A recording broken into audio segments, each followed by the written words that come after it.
Good afternoon, everybody. I'm Kim Lundgren, really excited to be here with you all today. We are talking today about how to create a climate action plan. So I'm really excited to do this with you all. I want this to be as interactive as possible, and I want this to feel really customized for those of you that are attending. And so I do have some questions for you, but I really encourage you all to put your questions into the Q&A as I'm talking, and I will stop and can answer some questions because there's so many pieces to go through a climate action plan and helping you figure out what's going to be best for you, which components are a must for you in your community and which maybe aren't as high a priority. I'd like to help you get those questions answered as I'm going through so you know which pieces to pay the most attention to. Let me share my screen here.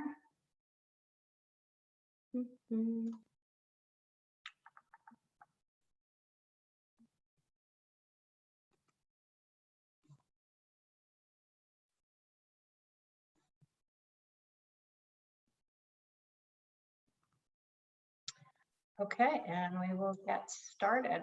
All right, I'm hoping for a lot of questions from you all. All right, Dylan, we good on the screen seeing?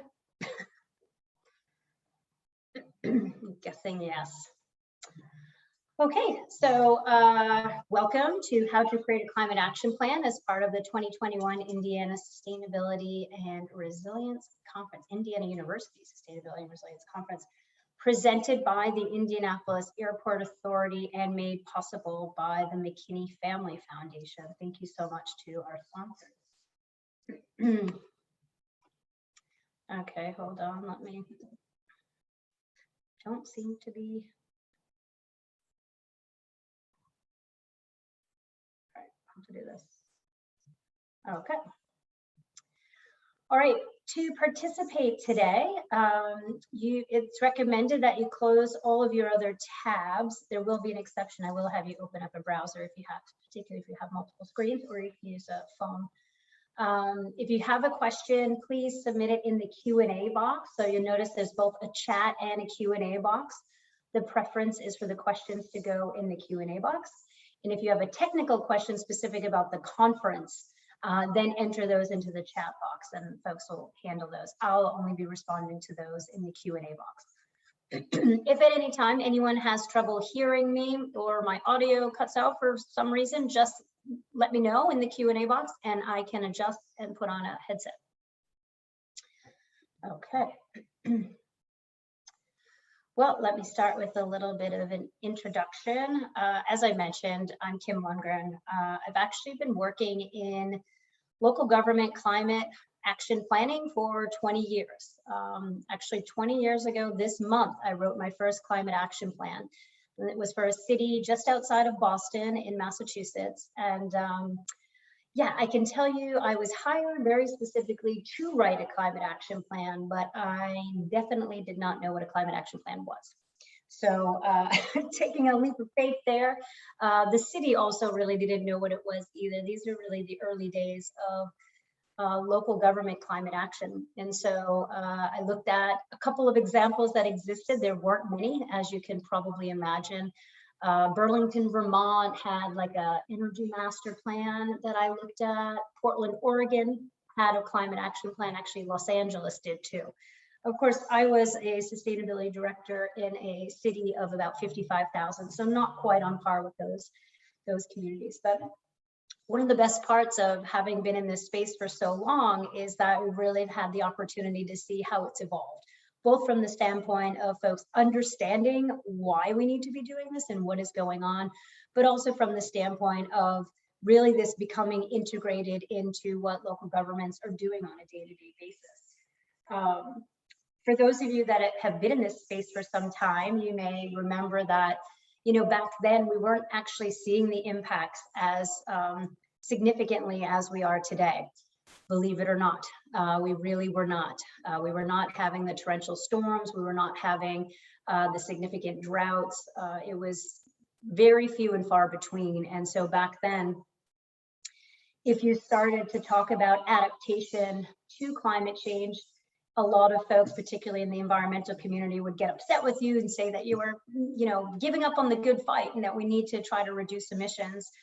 But there wasn't a way to really get folks sparked to action, unfortunately, because we weren't seeing the impacts. And back then, when we'd have a presentation to try to show what the impacts could look like, a lot of times what we would see is a picture of a polar bear floating down the ocean on a piece of glacier that had maybe broken off, which, for me was really heart-wrenching, but for most people was not something that connected them to the day-to-day or to their actions.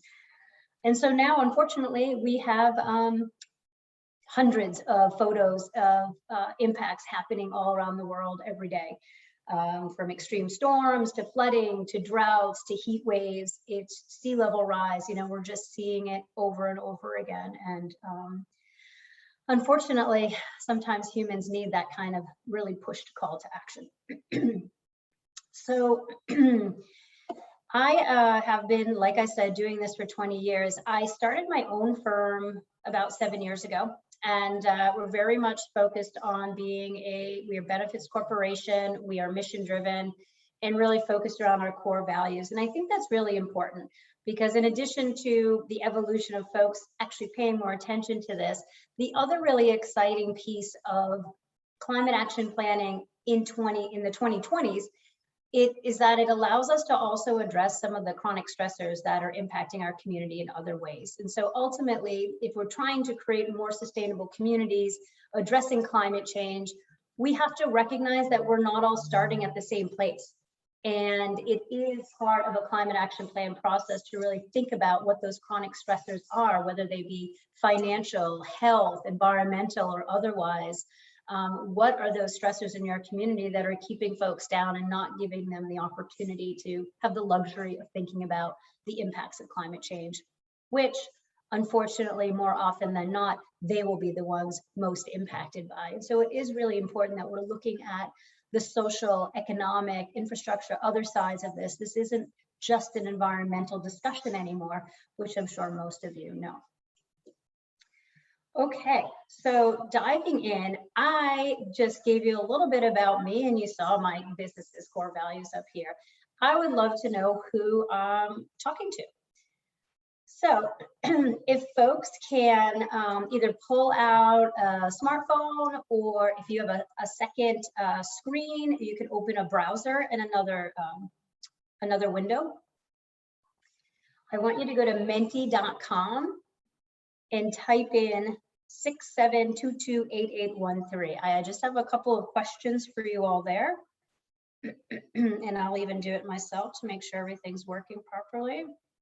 When you go to menti.com, it should ask you to put in that number, 67228813. This is a training session. So the first thing I want to know is, who am I talking to? There's 32 of you on the line. Do we have students? Do we have local government officials? Who are we talking to? And I'm going to turn on the results. All right, looks like we've got a lot of students, some consultants, a lot of others. Okay, I'm definitely going to need some of those others to put some information in the Q&A so I know what did I miss? All right, do we have everybody? All right, so this now brings me to another question that I didn't ask here. This was not what I expected as far as the breakdown, so that's great. Oh, good, folks are pretty. We got community activists, volunteers, regional planning, Indy NPO, great. Thank you, Brian. Thank you, Nicholas. Okay, all right. Advisor to the city, thank you, Pam. Awesome. Okay, cool. So you're all interested in the climate action plan. All right, let's go to the next slide.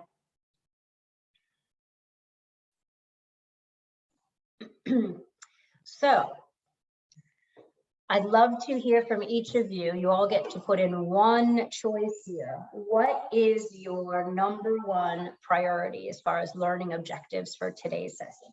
Don't just say how to write a climate action plan, right? There's going to be a reason. Are you part of a volunteer committee that wants to get your community to write a climate action plan?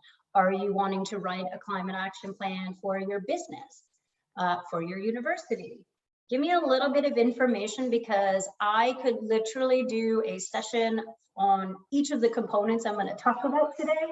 And so I want to try to customize things as much as possible for those on the phone so you can get the most out of it. All right, so we get, how can we assist local and state governments as they look to implement a climate plan? Okay, how can it help them overcome obstacles? How to apply the plan to my temple, great.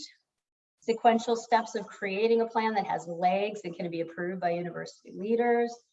I'm on a committee that hopefully will be writing one. How to incorporate a climate action plan into a financial plan. Ooh, that's a good one. I don't know that I'm going to get to that, but I encourage you to look up the climate budget. How do you deal with any pushback from the community based on political reasons? We'll find a way to talk about that and engagement.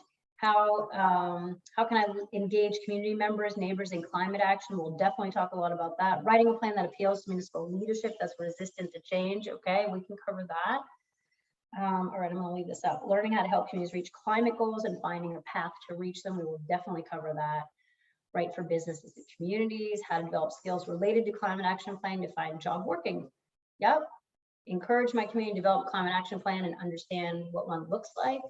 I'm interested in diving into climate impact and working into the company I work for. Climate action plan on the business community, township, facilitate one for my school district. Oh, that's great.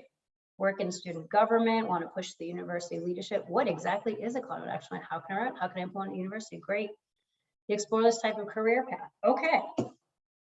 Well, this is awesome. It's actually a fantastic range of priority learning objectives. I will do my best to cover as many of these as possible.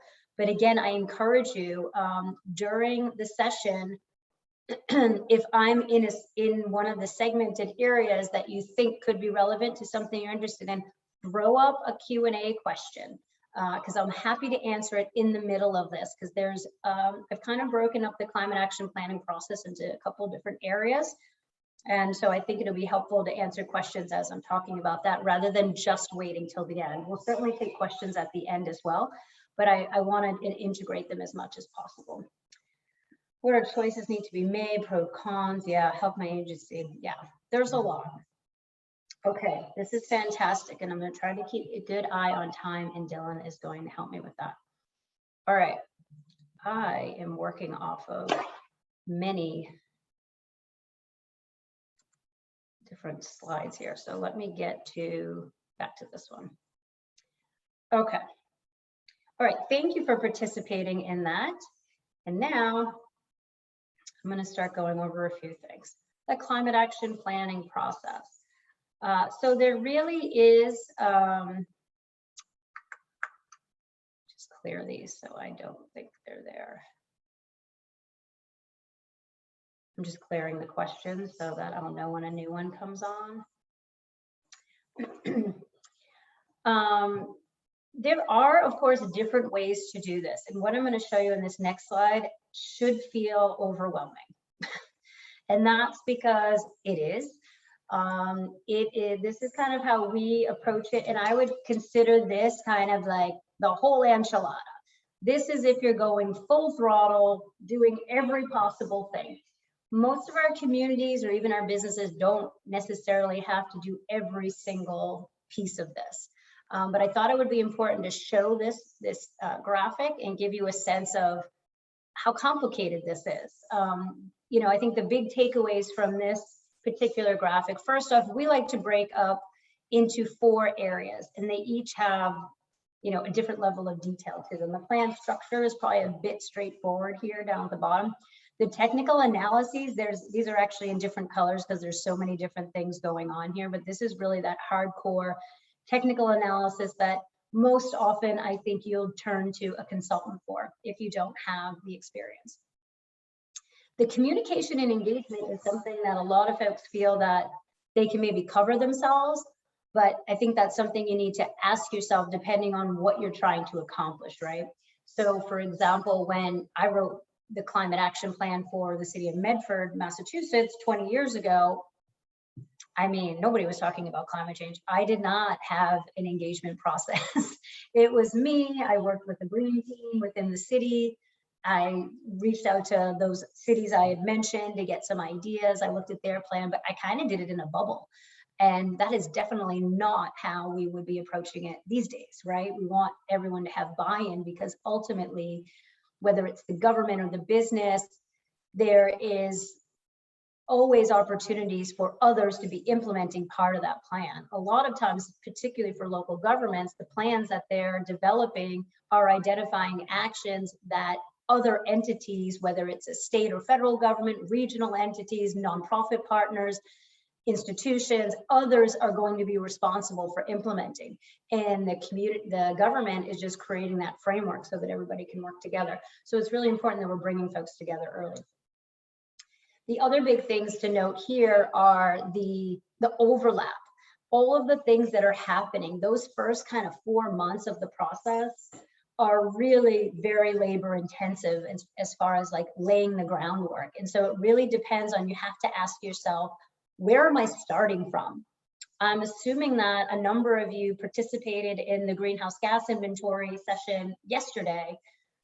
And so maybe got some good ideas from that. I'm not going to dive too much into the greenhouse gas inventory piece, but there's still greenhouse gas data and analyses that have to happen for your climate action plan. And this is particularly now.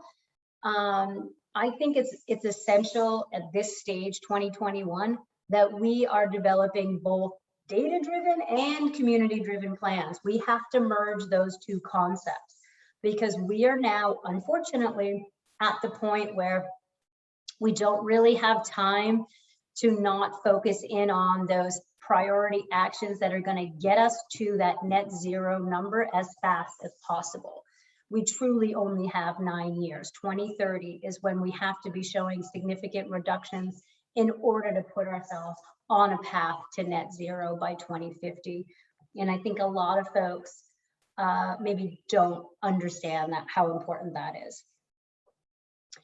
Okay, now I'm going to dive into each of these pieces in a little bit more detail. But again, feel free to ask questions as we're going through.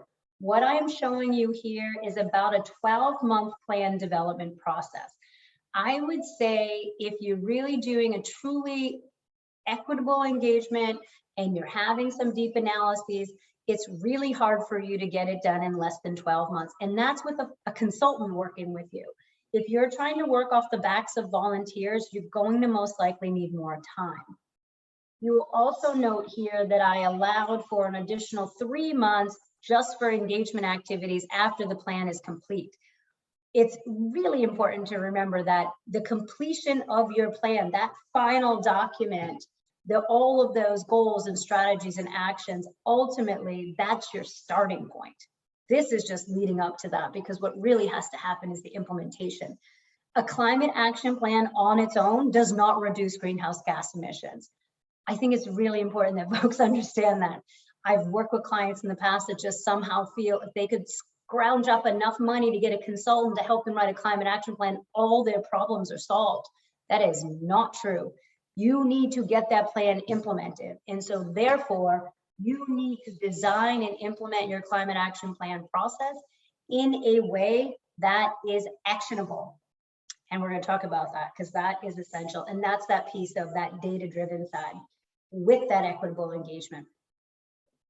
Okay, so let's dive into all the pieces here. Hopefully you've had time to take a look at these, and you can see these little icons are described up here. These are just some of the engagement and communication tactics. They're just examples to give you a sense of what the opportunities might be.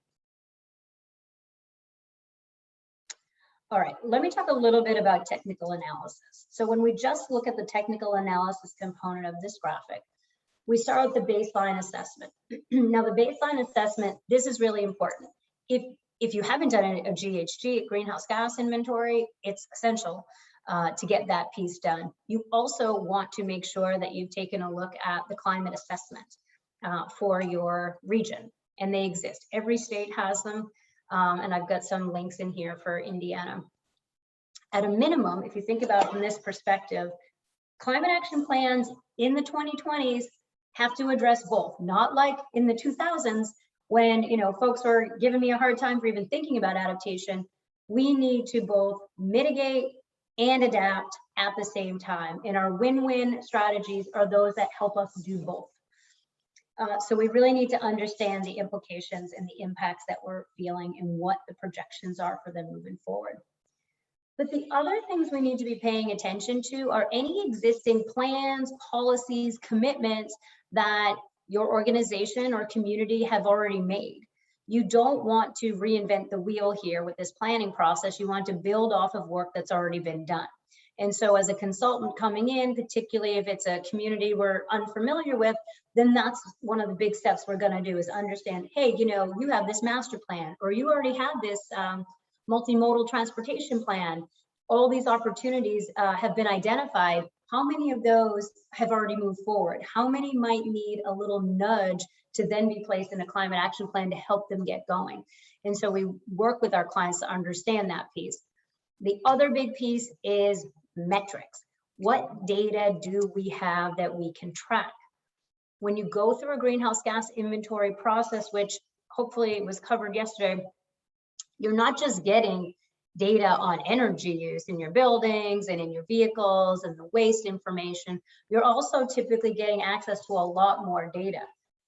For example, if you're looking at the assessor's database and understanding how old are all of our buildings, which buildings are powered by oil versus natural gas versus do we have any electric heat ones? What are we using for cooking and water heat?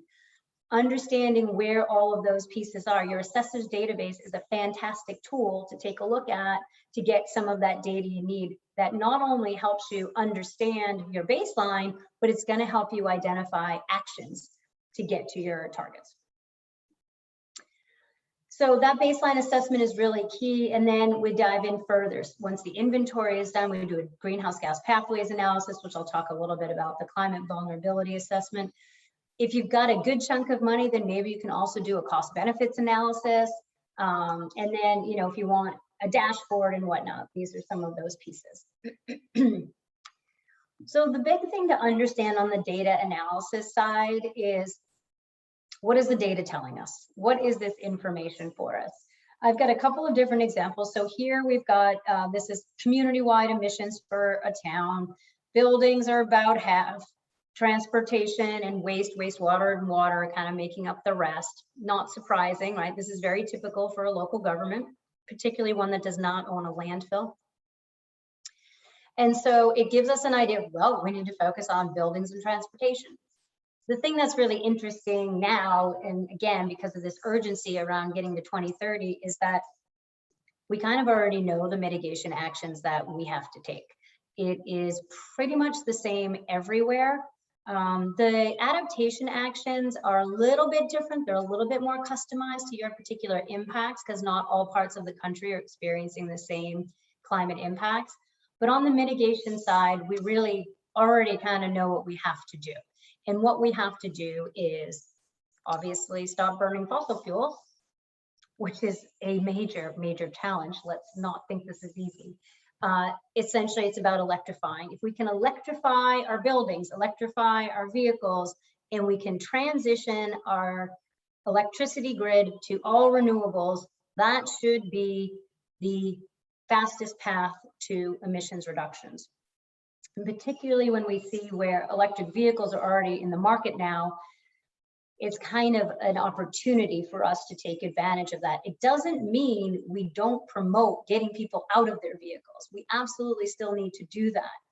But the pathway is going to be a lot faster if we follow along with market trends related to electric vehicles, and the fact that it's going to be a lot easier, believe it or not, to get renewables up, whether it be utility scale or on individual homes to pump back to the utilities. Obviously, we have to address any type of state regulatory barriers and whatnot, but from an action standpoint, it should be the path of least resistance. So we look at our overall emissions, we look at the emissions by source, we look at emissions by sector. Here, this is what we call the pathways analysis, or that wedge diagram that's looking at each of these different sources and determining to what degree they can help us get to that zero by 2050.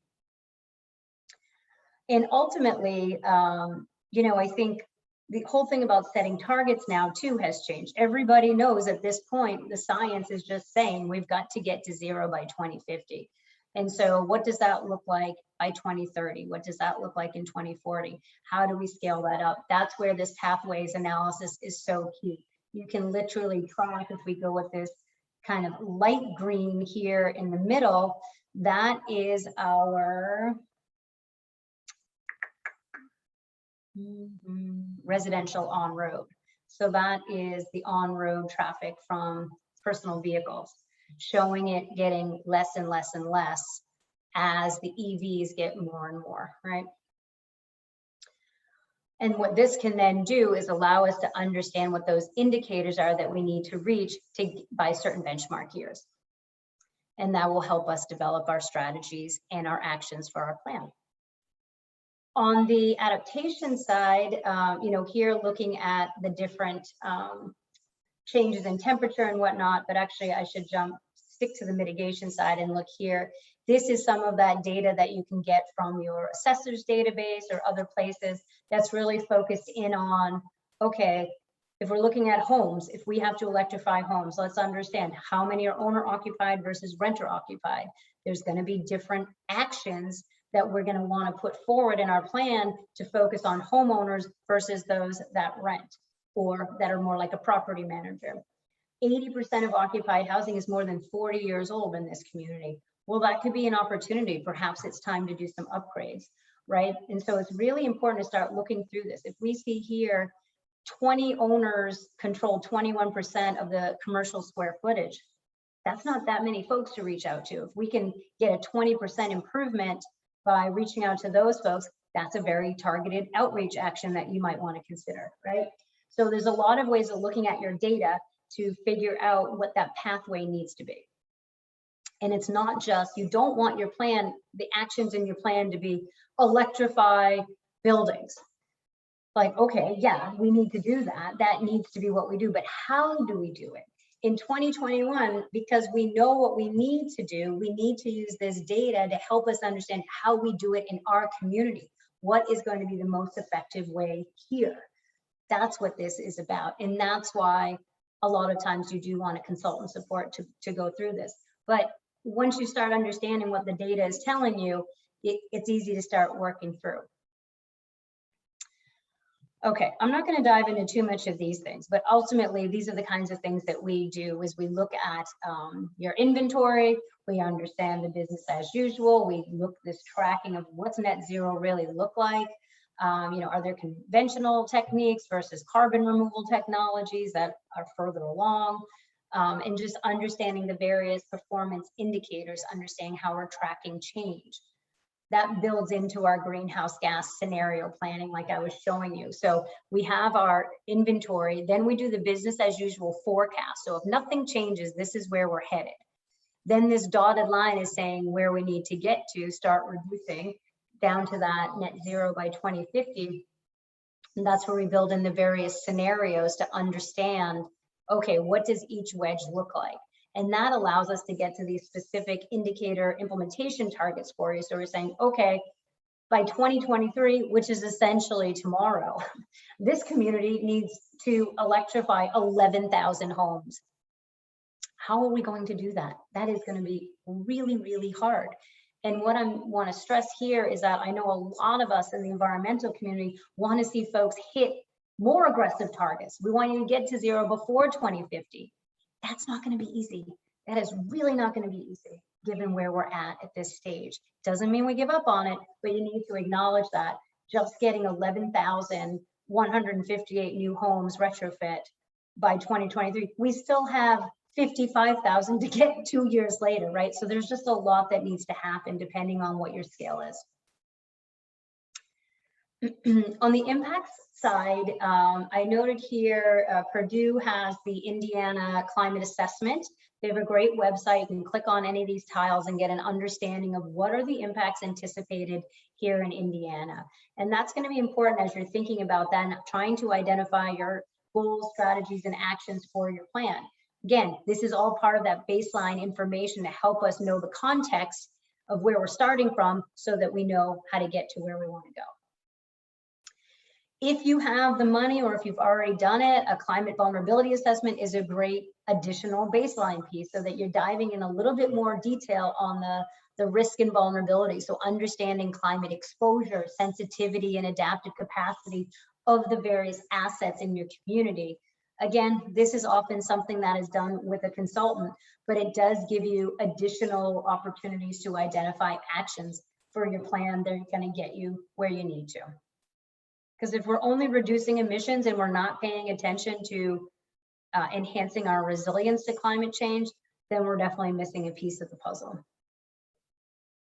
Okay, I haven't seen any questions yet. So let's get into some of the kind of structure of the plan. These are the basics, and they should be fairly straightforward. But the first step is to identify, what are we looking at here? What are those areas? Sometimes they're called plan elements, sometimes called pathways, focus areas, whatever you want to call them, doesn't matter. It does often make sense to align them with either the greenhouse gas sectors, or if you just think broadly of how you talk about your community. And so obviously we're going to look at energy, we're looking at buildings, we're looking at transportation, natural resources, waste. But then often we also look at public health and safety, in particular on the resilience side for that, right? We also look at infrastructure, we look at the economy. How are all these things affected? You'll want to figure out what are the most appropriate plan elements for your particular community. What are those areas you really want to hone in on? Along with that, we identify some guiding principles. So we introduced the guiding principles because going through these planning processes for so many years, one of the things that would come up is, when we're in a group focused solely on transportation, for example, you may then start talking about other parts of the transportation system, things that maybe aren't related to addressing climate change. And so it can become very easy to, when you're in the weeds, to then come back up and realize, wait, that's an important transportation action, but it doesn't contribute to addressing climate change at all. So your guiding principles can kind of help keep you focused and keep you aligned with what you're trying to address. Then based on that, you'll develop goal areas and high impact strategies. Again, we kind of know what a lot of those need to be. And so you want to work with a group of folks to identify how to build those up in your community. You create your frameworks and you work it through, and I'll talk through a few of these. Oh, the terms, the key definitions. This is really so important and is often left out. Again, I'm referring to plan elements here. You can call it whatever you want, focus areas, pathways, whatnot.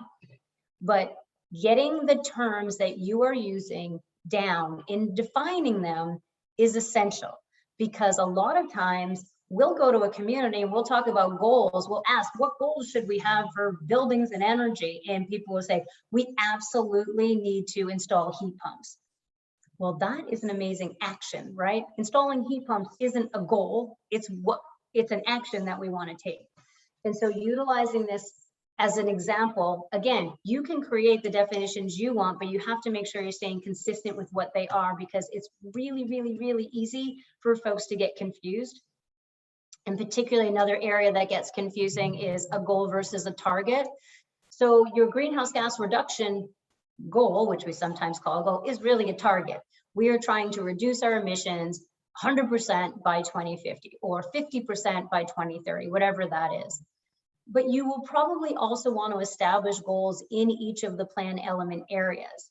And so thinking about, what you want to accomplish, you want to present that as a broad statement, almost sort of visionary, but like in this case, we have by 2050, 100% of existing homes and commercial buildings will be fossil fuel free. That is a goal. That's where we're trying to get to. In this example, we have higher level strategies. I didn't used to be a fan of the strategy and then the action, but I've recently become one because I think it allows us to group together some very discrete actions more effectively in the climate action plan that are more of our high impact strategy. So the high impact strategy is electrifying existing buildings running on fossil fuels, right? That's that high impact. But then we want to dive into, well, how do we do that here? What does that look like? Then we use the mechanisms. What are the mechanisms available to us? Well, depending on what type of organization you are. But if you're a local government, for example, There's regulatory mechanisms. There's voluntary, there's incentives, there's education, you got purchasing, capital improvement, right? There's different ways that a local government can be implementing a strategy. And so you want to think about what are those various, and there could be multiple mechanisms for any given strategy, right? So you may want to say, well, if we need to electrify existing buildings, I might want to approach my municipal buildings in a different way than I'm approaching the residential ones, right? Because these are existing, I might want to incentivize, I might want to have an education campaign. It's really hard to regulate, force regulation on existing buildings, but I could force regulation on myself, right? I could say, no, this is a new policy, all existing buildings are going to be upgraded, right? So those are your mechanisms. In this case, we have an action, which is our specific activity that is focusing in on a targeted campaign to encourage the installation of heat pumps. So that targeted campaign is going to use that assessor's database information that we pulled together to say, who do I need to start with? Yeah, sure, you can put out a big blanket campaign. Hey, everybody, install heat pumps. And you can see what traction you get, but most likely it's going to be those of you on this call because you're already interested. How do we get to that other part of your organization or your community that isn't really that interested, doesn't know to be interested? It doesn't mean they don't care, but they just might not have made that connection to their daily life. And so you have to help them do it. A targeted campaign is going to be much better at doing that. So let's say you identify those buildings that are 40 years and older. You might be up for a heating upgrade. Hey, did you know that there's incentives to take advantage of heat pumps? You're doing an upgrade anyways, you could actually save money in the long run and be part of our solution to climate change. That's going to be a far more effective campaign than just broadly throwing this out to everybody. So then you have your indicators where you're tracking how many of those residential buildings did get electrified. And then in this case, where we landed was 3830 by 2030. These are just examples, but the point here is define what you mean by each thing you're going to talk about in your plan before you get started. Here's an example of a couple of plans that we've done, just showing you where they've landed with their areas, how they've grouped them: economy and jobs, climate and energy, natural resources. In this case, this was a government operations plan, so they're really focused on resilient operations. They're in the West, so water conservation protection was important. And then these are some of those game-changing actions from the carbon neutral cities. I did pull up, we did do the Thrive Indianapolis plan. This was a really big project. You may be aware. It was in 2018, and this was a huge effort for the city and the county. And it's actually one we're very proud of. So we identified our core values. These are those guiding principles that we talked about. They were very much aligned with the mayor's existing and the city's existing core values around capacity building, really making sure that the actions we're identifying in the plan were going to help bring up communities. Equitable services, making sure that everything's going to be delivered in that equitable fashion, that, again, bringing folks to the same level. Creating pathways to prosperity for all community members, and that incorporated like a lot of workforce development components to our actions, and then the fiscal responsibility. So we had the 4 core values and the 8 plan elements that we looked at for Thrive Indy. Okay, any plan structure questions? That's the easy stuff, right? Okay, let's move on. Branding and communications. All right, so anybody have thoughts on if you think I'm curious if folks think branding and communications is an important part of our climate action planning work. Can I get anybody to put in a note? Pull up a Mentimeter again. Thank you, Brian. Brian says, yes, definitely it is. Awesome. Well, Brian, I agree. Absolutely. Oh my gosh, you all are, this is the choir here I'm speaking to. Amazing. Not too long ago, it was hard to sell my clients on doing some branding work for their climate action plans. The reason we do it, I think it's really folks, and you all get it here. But the biggest thing that I try to remind folks is that with a climate action plan, we are ultimately trying to spark behavior change. That's what we're doing. We're trying to spark individual behavior change, because at the end of the day, we can't change anybody else's behavior, but ultimately we have to. And so particularly because I work with local governments, a lot of times what you'll find is that the community emissions are by far the largest. Municipal government tends to be in like the 3 to 5% range of the total community emissions. So it's rarely the government operations that are the big producer of greenhouse gases in the community. Again, it's our buildings and it's our transportation, which are all owned typically privately, not all, but a lot of them. And so this idea that when we think about behavior change, the catalyst to behavior change, there's a few things. One is, of course, getting information from a trusted source. Local governments still, in most of the country, are still trusted by about 75% of their community members, as opposed to the state and federal government. So the local governments have a much closer connection to the individual.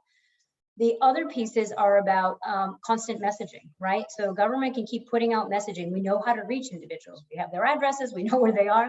And then the third piece is about creating those enabling environments, right? So again, we can't force people to change their behavior, but if we want people to ride their bikes more, we can certainly create bike lanes that are safe to be in, and pump messages and tell them, this is a good thing to do. You can do this. We've built this for you. That enables them to kind of make that transition easier. And so that is really the big piece that we're looking at here, is this is how we're going to get to that climate change.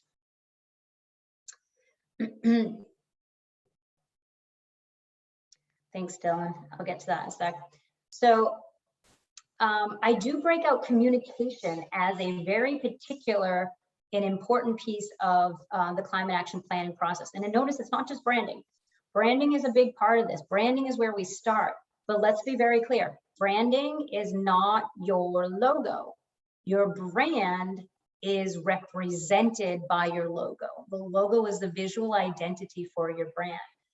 So we do try to go through a brand development process with our clients. Now, if we have any like legit marketing agency people on the phone, this is not the $100,000, 9-month process that corporations might go through. We just simply don't have that flexibility. We don't have that time. We don't have those budgets. And so what my team did is we really kind of compressed it into this express branding process. It does start with a questionnaire, trying to understand, where do folks feel like, what are the priorities? How do we talk about our community? What are those words we shouldn't say here that aren't going to resonate? Getting into those details. And then we meet with folks and talk through it. My team starts working through, like, what do we want to call this? What are the examples here that are going to work? And then kind of working through, what is the tagline? How do we want to talk about our brand? And so really thinking about your brand really becomes kind of that messaging around. It's how people are supposed to experience being a part of something that's represented by it. So I always encourage folks to not think about the brand as just the plan, but the brand is this overarching effort to create a more sustainable and resilient community. I do encourage you to take the time to do it. It doesn't have to take forever. You can get a solid one done in about 2 months if you walk through this process. And in the resource sheet that'll be sent out, I have a link to a couple of blog posts where we kind of map out things for you and the steps that we do. One of the big steps we do, once we actually get the elevator pitch, the messaging, the keywords, the tagline, the planning, all of that, we then go to logo creation. And we use an online tool called logotournament.com. I don't know if anyone's heard of it. It is super affordable, probably in like the $700 to $800 range. And you get thousands, depending on how good you are, hundreds to thousands of entries for your logo. And it moves fast. I mean, the process can be completed in about a week. So it's a lot to do. You get inundated with all kinds of ideas from designers all over the world, but it's a crowdsourcing platform. And so it really gives you a lot of opportunities, gives you a lot to work with. A lot of times folks say, well, I want to use a local artist or designer. That's fine too. There's no reason, that's not a bad thing. It just depends on, when you only have one designer working with you, if they don't really understand climate change and sustainability, you're just going to keep having their vision over and over again, versus having hundreds of different folks' vision on how they're interpreting your words, which then influences others, right? And so you start adding things and they can adapt each other's kind of design. So I think it is powerful. But then your brand has to, it doesn't just stop with that logo. You want your messaging to get out there more so even than your logo. The logo is about people connecting to it and remembering things. So here's an example. Of course, we always do a lot of multilingual work, but trying to talk about climate change and greenhouse gas emissions here. We're looking at buildings and transportation. This is very clear. It's not a pie chart, right? Yeah, sure, people can read buildings and energy, but this very quickly, I don't have to know anything to know they're talking about trash here. We're talking about water, cars, and buildings, right? The idea of like making things really easy for people to connect with. It's so easy in the climate arena to make things more difficult, trying to be scientifically accurate and all that. It's not that we're not being, it's just that some of these things are beyond what most people are interested in, and we've got to grab their attention, right? Story maps are another fun way to keep things moving and educate folks. And then we do a ton with different materials throughout the process. So whether it's invitations and flyers, social media graphics, tons of social media, getting photo or video testimonials. We do a ton of video work. Videos are huge now.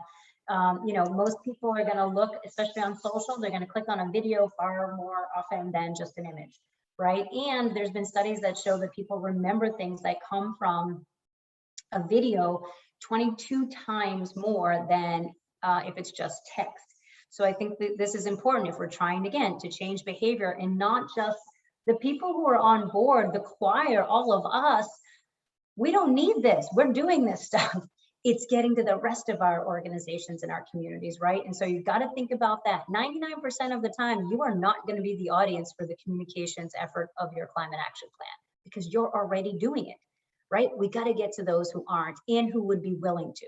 There's a very small percentage that aren't and will never, but there's a lot of folks that probably would do it if they understood more the connection to themselves and to their actions.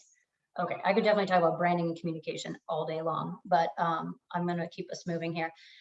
Could you elaborate on the Thrive plan, highlighting some key successes and maybe some challenges? Yes, I will get to that. And it's at the end. It's at the end of this is one of my key successes. And I also have the Indy plan to go through here. All right, let's dive into equitable engagement. I know folks asked about that. I also want to just do a quick check here. Okay.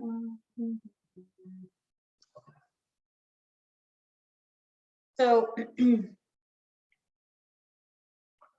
I do want to stress, if it hasn't come across already, I feel that climate action planning is very much an art and a science.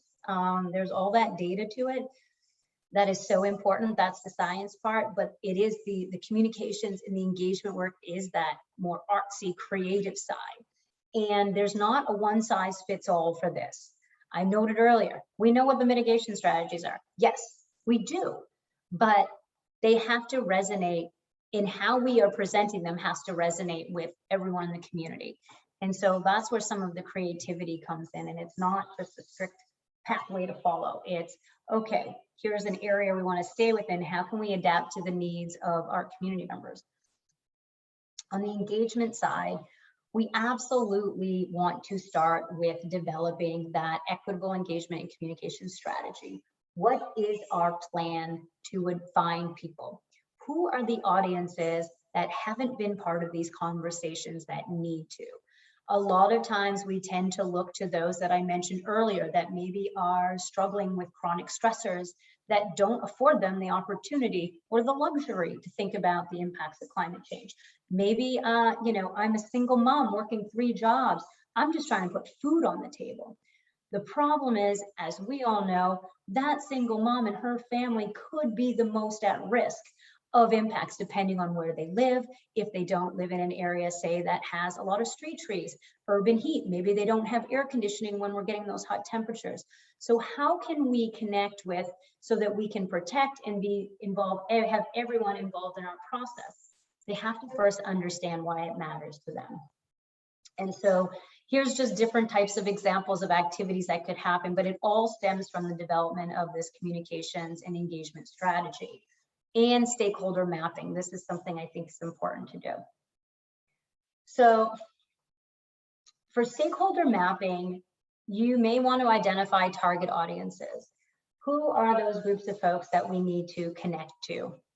And looking at, there's young professionals here. We have small business owners, low income community members, blue collar worker, maybe our Latinx or Hispanic community, any non-English speakers, the Black community, indigenous populations, depending where you are. Everyone's gonna have their different target audiences. But we first want to identify each of them. And the way that we do equitable engagement, and again, the level of engagement will vary depending on what you're trying to move forward. But I do recommend reaching out to some existing community-based organizations so that you can connect with folks quickly. I showed you that this is like a 12-month process, maybe a little more. You're not going to build trust with a whole new group of folks that you've never had engagement with in that time period. And so if you can connect with an organization that's already, or a person who's already a leader or champion in that community, it's going to bode well for you. You have to sell one or two people or organizations rather than an entire community of folks. And so getting them to understand what we like to do is connect with them and to understand, okay, what is your mission? What are you trying to accomplish?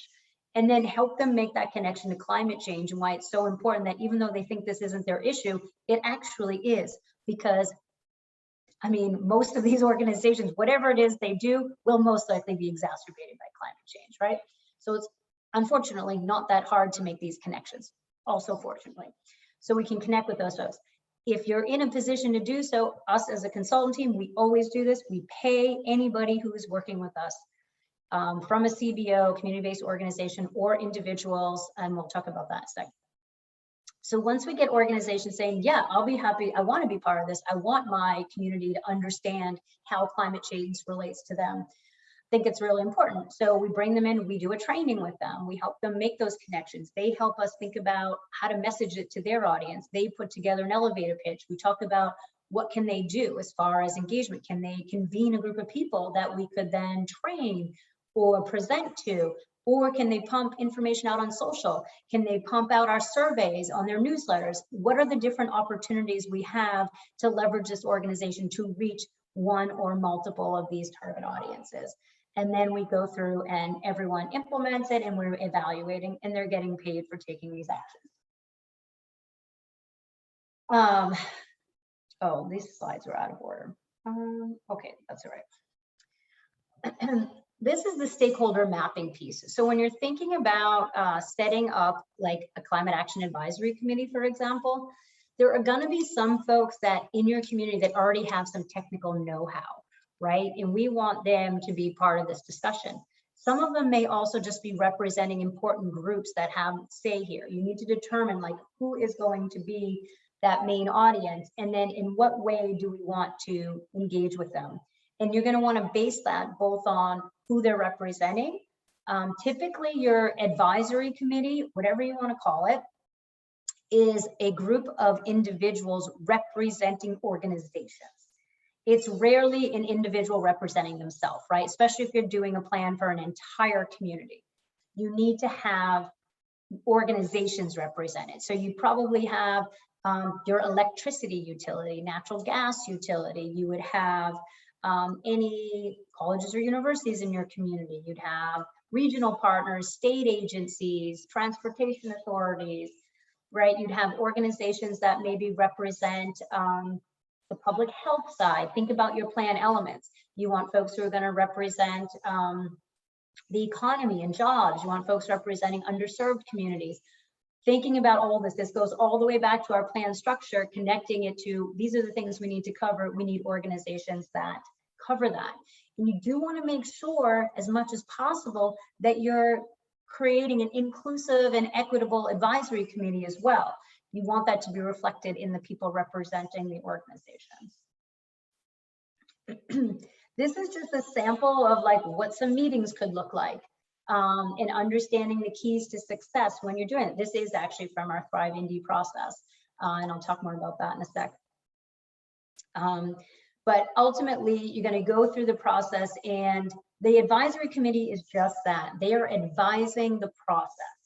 So if you've gone through your baseline assessment, you've got all of this data, you know where your high impact strategy areas are, You want to come to this community, this advisory committee rather, and have them help you identify that how. How do we do this here?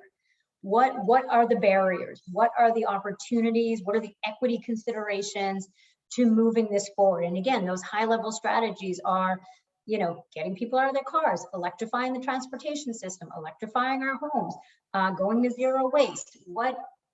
How do we do that here? And what do each of the actions need to be for all of those strategies? That's what this group is going to help you do based on their experience and their knowledge. Now, getting more broadly into the community, this is where that equity partner one should have been, but that's okay. This idea, there's different levels of engagement. It's the public participation spectrum. And so helping folks really understand, I mean, to be honest, a lot of our past planning efforts have kind of been in the, I don't want to say ignore, I would say most of us kind of moved into this space of like inform or consult. We'll tell you what's going on, you know, here's a fact sheet. Fact sheets are good, they play a role, but it can't be the only thing you do. That's the thing to understand. We do a ton of fact sheets. They're super important to initially get attention, but it can't just be, here's a fact sheet, thanks so much, now you've been informed. That's not what we want. We're using a fact sheet to grab some attention, give them a little info, and then we're giving them more. We're giving them a focus group. We're trying to have interactive workshops, right? We're doing polling. We're moving into all of these spaces so that we're, as much as possible, it's not easy in a 12-month process, but as much as possible, you want to keep moving people down this spectrum, because you literally cannot go to an audience in your community or your organization that has never talked about climate change or cared about it and think you're going to jump right to collaborate or defer to, right? We can't just jump there. We have to work through this process because we have to first grab their attention and make that connection for them. And that's where the equity partners comes in. And I kind of already mapped out that piece earlier. Sorry, those slides were out of order. The equity partners are those community-based organizations already representing those target audiences. Then we also like to pay climate ambassadors, and those can be students, seniors, anybody that want to go out and actually be at events, tabling at events. This was a huge thing we did in India. I'll talk about in a second. Ultimately, your engagement goals should not just be informing the plan, right? Or even, you know, deferring to in the plan. In order for them to get to that defer to, that community ownership space, we have to grow climate literacy. People have to understand what it is we're talking about. And so, you know, in so much of my experience, there's communities that have such amazing environmental activists that are super passionate and excited, but sometimes they lack the communication skills to connect to folks who don't feel that passion yet. And so it is really important that we take that step back and realize that we cannot apply our values to other people. We have to give them a chance to build this on their own. And so we have to come to them and communicate to them in a way that is comfortable for them, not for us, right? And that part of growing climate literacy is helping people get up to that place. First, we have to grab their attention. And then we can start growing climate literacy. And we're far more likely to grab their attention if we're working through an organization that they already trust and they're a part of. Then we build local capacity to take action. That's why we train the equity partners on how to talk about climate change, on what the facts really are, what the science actually says, what other communities are doing. We do the same with the climate ambassadors, and we can do it with anybody else. And then you want that diverse audience engaging in the plan development. I'm not going to engage in a plan development if I don't understand the topic, right? Nobody wants to go to a kind of meeting like this and then feel stupid because they don't understand what's going on. Okay, so I think we've kind of covered this already, the different trainings. So I will jump past that. The ambassadors, they get trained, everyone gets paid a living wage. They participate in events. You know, they bring folks to the table, they interview and provide surveys to their families, their friends, their neighbors. If they're students, maybe they're going to the Boys and Girls Club and they're getting folks to do it. They're getting paid to do all of these things. And so there's that motive, but then they're also learning. And a lot of times these folks are very passionate. And so we give them resources to really move forward on that. So then it's the evaluation. If you just did a knocked it out of the park, equitable engagement process, but you haven't been tracking it, it's almost as if it didn't happen, which is sad. We need to know who we're reaching, which tactics are appropriate for which audiences and which aren't. And so the evaluation has to be ongoing. So if you have surveys, you do want to ask those demographic questions on your surveys, and you can explain why. We're asking this because we're trying to have the most inclusive process possible. Please share this information with us. It will be kept, confidential as far as individual connection, but this way we can see, and this is from Indy. Indy, again, I mentioned this is a process we're really proud of. My understanding, at least to 2018, I'm not sure about since, but it was the most diverse and equitable planning process the city had had. And it was because of this process that we did, because we paid attention, we early identified who were the populations we wanted to connect with, what was the value proposition to talk to them? Because don't forget, it's not just us, needing something from them and us giving them information, right? There's a lot we can learn from them. For example, here we talk about the Burmese refugees. There was so much connection and so many parallel stories between why they left Burma. And a lot of it was extreme storm events and all these things like, oh my gosh, you've already been through this. There's a lot that we can learn from you. So you want to go in talking to these audiences with that value proposition, understanding that we have something to share with you, but you have something very important to share as well. Who are the partners that we can work with? What are some of the tactics? Now, early in your process, these are your best guesses. As you start connecting with these organizations, you're going to want to update this. Indy is so large, we could break folks up by zip codes. That might not be the best for everybody if you're a smaller community. And then identifying those metrics of success. So when we're looking at demographic information, we can say 30% of total engaged, but we weren't asking people, oh, do you happen to be part of the Burmese community? That wasn't in our surveys, that wasn't this. So instead, that metric is something that we could track. We wanted to have 2 activities specifically with that community. And so then we tracked everything, not just the numbers that we were receiving and the demographics, but then also you can see here, what were some of the survey responses? How did our African-American community feel differently about transportation and land use as compared to our, our seniors? How did this zip code compare to that zip code, right? It is a lot of data and storytelling all coming together. Okay, so our Indy success story. This for me here, the numbers just scream it. We had 150 events, and mind you, this was a year-long process for the whole planning process. Our engagement effort was about 4.5 months, so it was short.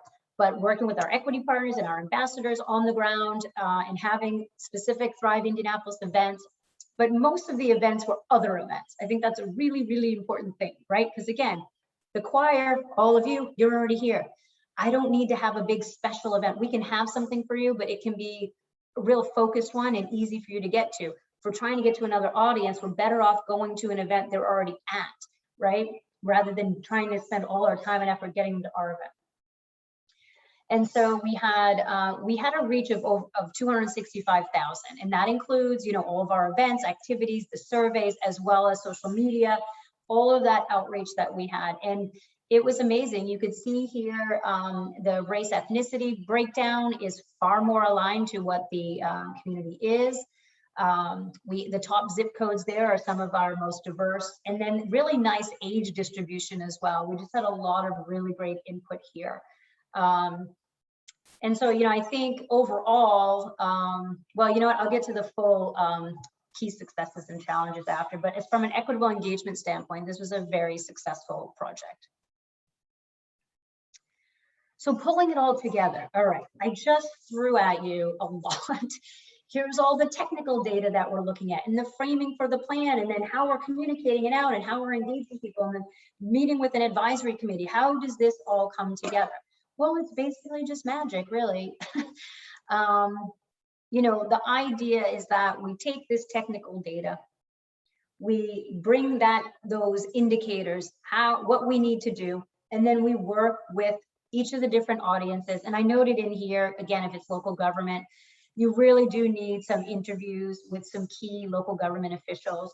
Oftentimes, like Public Works, they're going to have a lot of actions that are theirs here. And so we want to get from them, you know, the Climate Action Advisory Committee might have one idea of what a barrier is to moving forward on green infrastructure. Your DPW is going to have another one, right? So you want to kind of cross-reference all those things so that you're both moving towards your goals, your reduction targets, your climate goals of resilience and mitigation, but also involving everyone in the process. And your targeted outreach efforts really come down to, rather than going to the community back in the day like we used to, is like, what do you think we should do? Now it's saying, hey, we've just worked all of our communication engagement. We now get you on board to understand this is an important issue.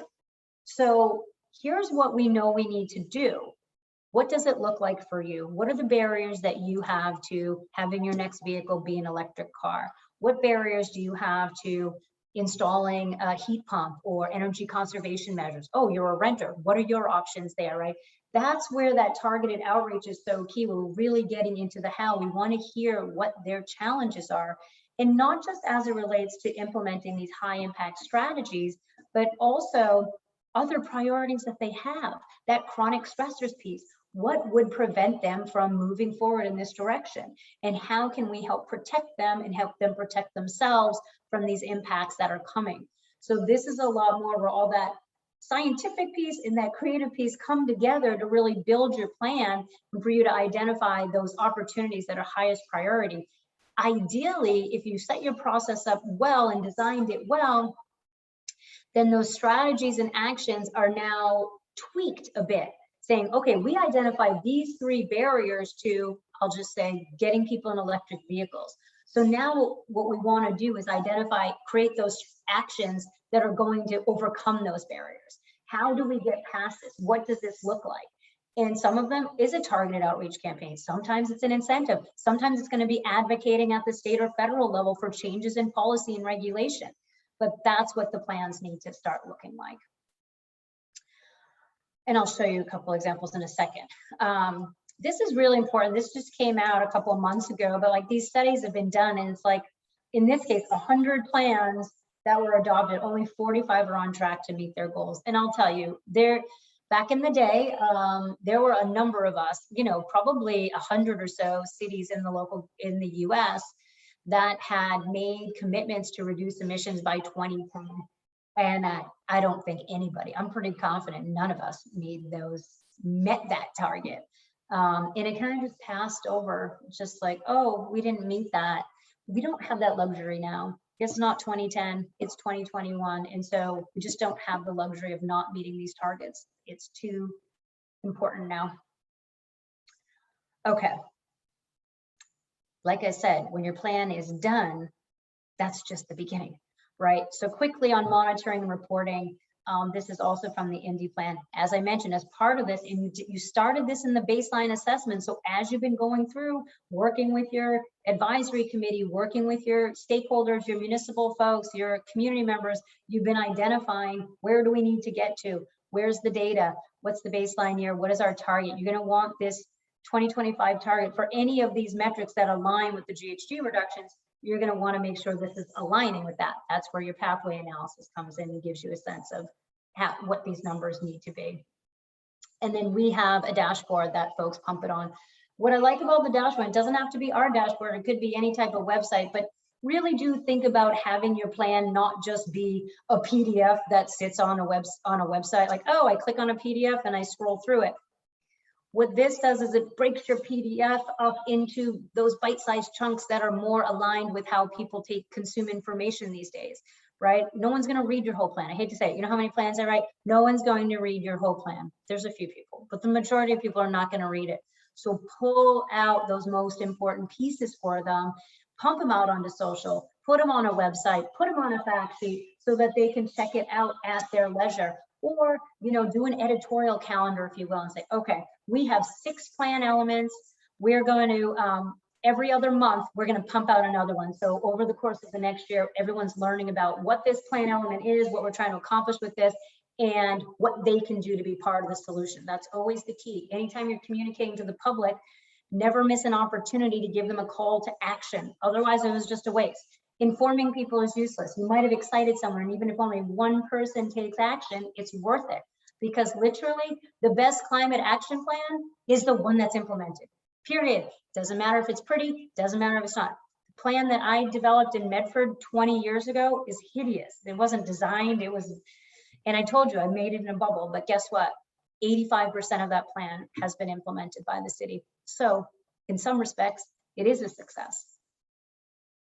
Okay, before we go to your questions, I wanted to get back to this comment about the challenges and successes. There's always challenges, always challenges. Okay, I know there's a question too about like the political will and resistance. I think that's where the communication actually is so key. So when you're thinking about your branding, and actually there's a link I'm gonna send you all, but you'll see that a lot of our brands for our climate action plans do not include climate or sustainability in the title, right? Thrive Indianapolis.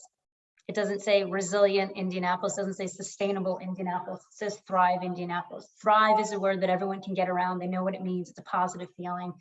So that's where it is. We need to try to break down those barriers and not let folks claim that, oh, sustainability is a political thing. It's not.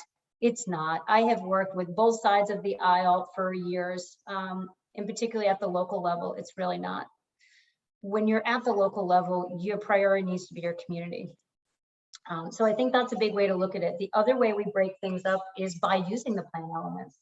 So maybe I'm not interested in coming to something about sustainability, but I am interested in talking about the diversification of our economy, or I'm really interested in the maintenance of our infrastructure and our built environment, right? So that's why we do break things up into these elements. So maybe that's all I want to talk about. That's fine, right? It's another way to grab people. Okay. How could a climate action plan address more frequent severe weather, such as a storm that hit the Northeast yesterday? That's where I am. What storm resilience adaptation strategies are sometimes used? So we're seeing a lot more of the resilience strategies in climate action plans these days. Actually, we are using resilient a lot. This is a Northeast client of mine here, Beverly and Salem, Massachusetts. They worked together on this plan. I think what you're going to see is that, again, the strategies really come out of that impacts and that vulnerability assessment data. So when you look at your assessment, you need to know, like, what are we dealing with here? And yeah, get the state or the county level data, but then whenever possible, relate it to something that's happened in your community, right? So for us to talk about or even show things with, okay, this is Salem Harbor. So they recognize this. If this is where, this is the sea level rise we're already seeing and we're going up to here, right? Getting folks to understand what these things look like. There are always going to be strategies for that. Green infrastructure and nature-based solutions are becoming incredibly popular, and it really is almost a no-brainer because nature was designed to do these things. It's just that humans came in and we just decided to pave over everything. Like, oh, we don't need this river, we'll bury it in a tunnel, in the pipes. And then we're surprised when that neighborhood floods all the time, every time it rains heavy. So really getting back to nature solutions is a huge piece of it. The frequency and the severity of storms, particularly here in the Northeast, is on the rise. Actually, the Northeast that is our biggest impact, about 70% increase. Actually, you can see it right here on this graphic. 71% increase, that's the observed change in heavy precipitation. You guys are next at 37, but you know, we're more than double everybody else. This is our problem, is these severe storms. And because we're very old communities up here, we have a lot of old infrastructure, the flooding is crazy, power outages, there's like 500,000 folks in Massachusetts right now with no power because of this. And so that's where you really need to be working with not just, you know, your local government, but your state, regional, federal government and your utilities. You know, we really have to make sure that we're thinking about this. So strategies that we see a lot in our plans are very specific around incorporating climate impacts into our capital improvement projects. I'm pretty sure that's an Indy one as well here. Yep. integrating climate change projections into all future capital projects by 2020. Hopefully they did that. Thank you for that question. Okay, other questions? I'm going to go back to some of these key pieces here. We've got about 15 minutes, so career paths, sustainability, pros, cons, creating a plan. I think this is a good one. And why? Because I do want folks, some of you are probably representing small towns or folks with small budgets. There are a lot of resources out there, and there will continue to be more, where you don't really need to hire that consultant. And I'm that consultant telling you that. I would much rather you spend your money on implementing the actions, right? So what I would encourage you to do is really hone in on getting that data that you need. So that greenhouse gas inventory data, you may want to bring someone up. Maybe you could get a college student, or maybe it's just a small contract with a consultant. I would say between 10 and 20,000, you could get a really solid pathways analysis, maybe even less, depending on how accessible your data is. And then that climate vulnerability piece, you don't necessarily need to dive into the weeds. So for example, if you're a local government, for example, your hazard mitigation plan, you should be incorporating climate change into that. That is something that you're already used to paying for. You get money for having that. You get access to grants, I should say. And more, we need to be incorporating climate change and impacts into that. That would be an opportunity to be working with the consultant to get you that baseline information on that vulnerability assessment, particularly as it relates to maybe some of your infrastructure. Also with master planning processes, there is no reason that you need a separate climate action and sustainability plan and a master plan. A lot of more folks are incorporating sustainability and climate change into master plans. They're using frameworks like the Sustainable Development Goals, or they're using LEAD for cities. You know, so there's a lot of frameworks that you can use that work really well into a master plan process. So ultimately, I think the pros and cons are that it can be expensive, especially if you really do it well. Indy did it well. Indy pulled together a lot of money to do it right, and kudos to them for that. And like I said, we feel fortunate that we were a part of this process and helped them lead it. But the cons, the pros are that you really can build momentum through this process. And sometimes, you know, even our smaller and even the larger communities need that outside firm or organization to really help drive it, keep folks moving, and get them excited. Sometimes you just need to hear things from a different voice. And a lot of times that branding piece could be all that you need. I think at a minimum, it's focus on high impact strategies, and both from a mitigation and adaptation perspective. Get some kind of messaging and brand out there so that folks can recognize and connect with it. And think about your audience being someone other than you. Probably that uncle that drives you crazy at Thanksgiving. I know I have him, who's not that climate change person, but is a person who's a good person and feels like if you can connect with that person, then you can figure out messaging for almost anybody. Another question here. Many smaller local governments in Indiana struggle to have capacity and staff resources to undertake a project like this. What advice do you have for interesting critical action? Yeah, you're not alone. I would say most local governments, even the larger ones, everyone's wearing multiple hats. It's just not possible. And so I think that's getting back to the pros and cons I was just mentioning. If you can focus in on what are those high impact strategies for us, and I'm telling you, there's actually a blog post I put out a couple of months ago. I'm going to send you, I have a link to it in the resource sheet that you guys will get. It's going to help you look at some of that assessor's database information. So from a mitigation standpoint, you know that you need to electrify your transportation system and electrify your buildings. We know this. And then we need to get more renewables onto the grid. So need to look at what are the incentives that exist to do that? How can we start moving this? A lot of my clients say, well, what is the timeline for all this? How do we figure out when we need to do this? My response to them and to everybody at this point moving forward is 5 years ago was the time you needed to do this. So we really need to be moving on all of these things. We don't have time to wait. We don't have time to wait like, oh, well, we should do energy efficiency and conservation first. It should have already happened and it didn't. So now we have to just do these things all at once. So what I would say, if you don't have money, I would say at least maybe try a pilot program. Do you have If you don't have the staff capacity to do anything, then that's going to be a challenge. If you don't have any money to have a consultant, that's going to be a challenge. So maybe what you do is pull together a group of interested individuals, whether they be municipal staff or leaders or volunteers, and put yourself on a path for something really easy. Again, those high impact strategies. Look at existing plans, copy what they're doing. But if I were you, I would, in your small town, buildings and transportation are your biggest problem. I'm just going to tell you, I don't need to see an inventory. So what can you do to help promote that? There's a lot of incentives now from the federal government to get EV infrastructure going. Every car manufacturer in the US has an electric vehicle, and most of them are not as expensive as people think. They're not all Tesla expensive. You know, they're coming way, way down, and they overall, you know, maintenance costs are far less. You know, I think that that's an opportunity. I would look at your assessor's database. What are the oldest buildings? Do you have any buildings, homes, businesses, otherwise municipal, that are running on oil? Start there. Oil is far worse than natural gas when it comes to emissions, right? So start there. That's a good place to start. Do a targeted outreach effort. Reach out to folks. Hey, you're up for, you're an old building that's on oil. You're up for, you know, a new heating system. Why not go to a heat pump? Maybe there's incentives where you are. There are in many states. So that's what I would encourage you to do. I don't think you don't necessarily need the full equitable engagement process. You just need to have, okay, maybe identify 1 or 2 priorities a year.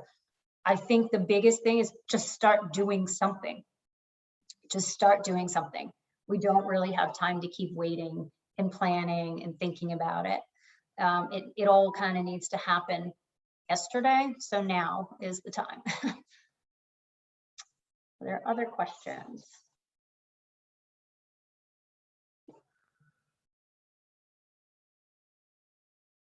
Okay, I'll just add, I know that people are asking about what software, what do you mean? What software? Can you add more to that? You know, there are limitations and challenges with getting data. So really think about what data sources you need and where you can get them from. That's where I really try to pump folks as much as possible to your assessor's database, which has a lot of information on your buildings and their owners. Look through, it could be, I work with a community that turned out 70% of the commercial square footage was owned by 10 people. It's like 10 people, that's easy. That's not a big deal.